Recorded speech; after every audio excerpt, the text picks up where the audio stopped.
Inona ary izany raha fantatrareo? Ray no hohanina dia telo ny aloha.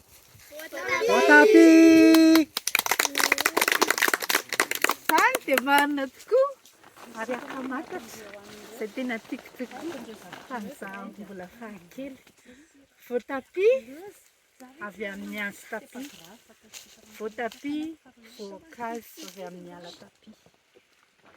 Ala tapia.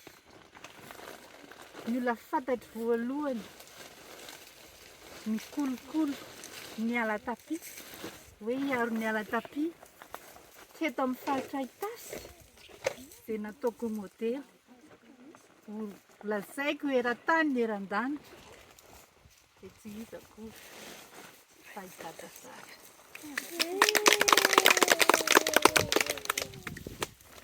Ala tapia ozy no alavoajanahary nomen'Andriamanitra Zanahary ho antsika eto faritra Itasy ka aoka tsy atao angasiasy fa arovy fa io no miaro ny tontolo iainana, misintona ny rotsakorana izay famelomana ny ankohonana